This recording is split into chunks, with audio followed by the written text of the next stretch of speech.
seeds trapped inside. But the flower isn't finished yet. There are strong winds that blow across this landscape. They snap the dry, dead stalks, sending each and every plant cartwheeling across the ground, casting seeds as it goes.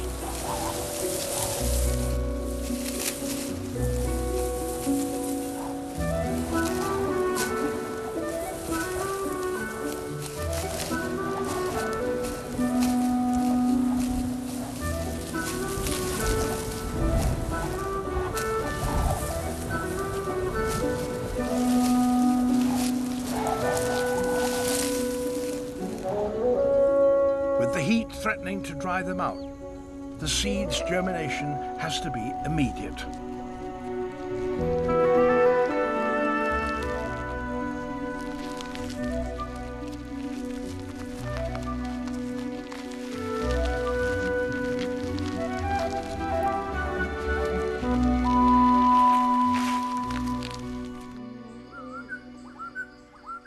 Deep in the forests of Borneo, some plants also use the wind to disperse their seeds, but in a completely different way, by giving their seeds wings.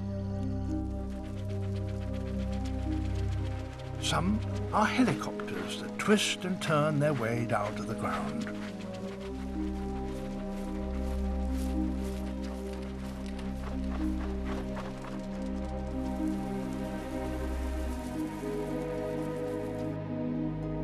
But there is one that has a design that enables it to travel greater distances than all the others.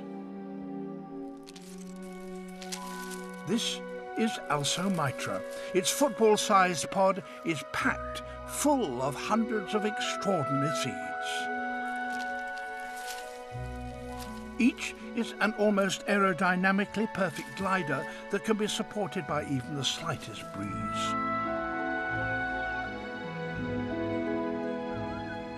Its paper-thin, upswept wings allow it to travel hundreds of meters through the forest.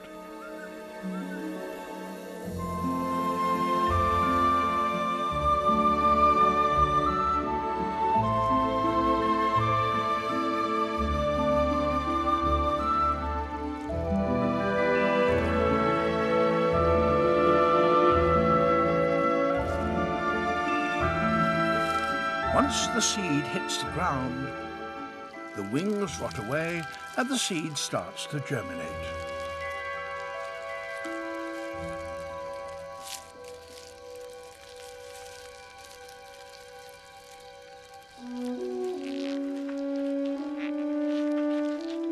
A new Alsomitra vine starts to grow up towards the canopy and into the light, well away from its parent. There are other ways to disperse seeds, and plants have evolved different tactics depending on where they live.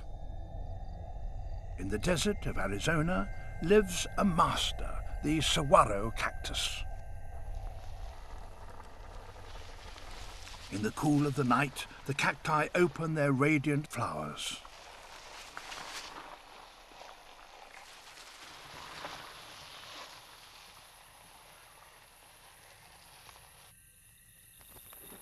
They're soon visited by nectar-feeding bats.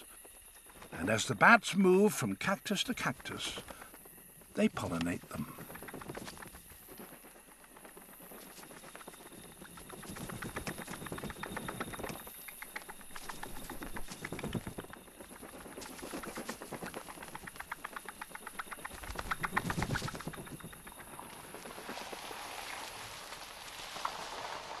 Each flower only lasts a night.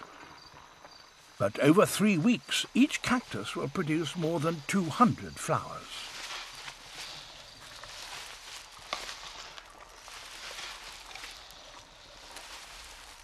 Every pollinated flower immediately begins to form a fruit at its base, packed with thousands of seeds.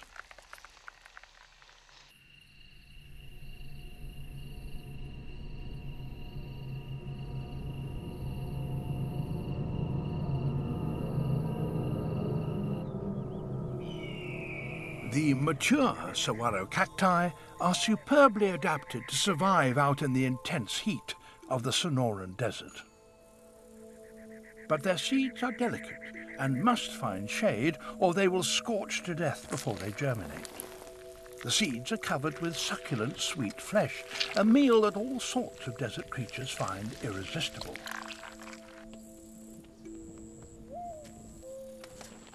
White-winged doves are among the first to reach the ripening fruit. The seeds survive in the birds' stomachs and will be carried many miles before being deposited in their droppings, their own little packet of fertilizer.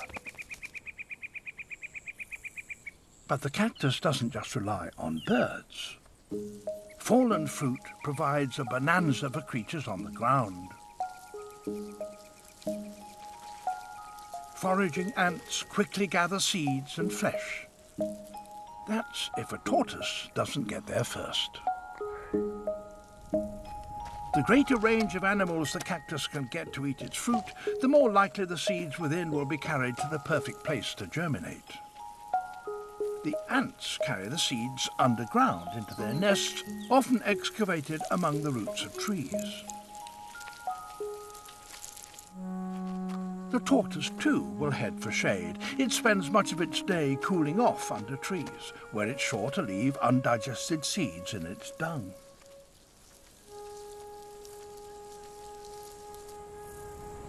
Now the seeds wait for the rains to come.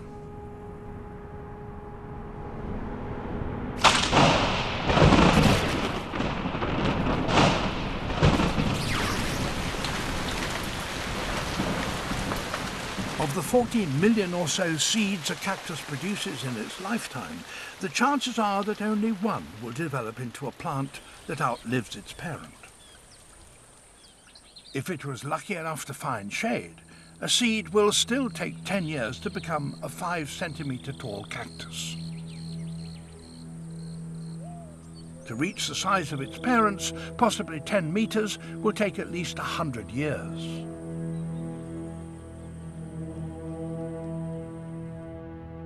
Plants can survive in the most unlikely and inhospitable places on Earth. Here on Socotra, a remote island in the Arabian Sea, the dry season is brutal. But this strange tree has a strategy to survive it.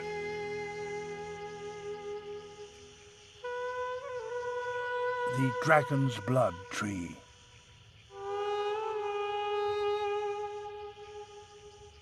The key to their success lies in their bizarre shape.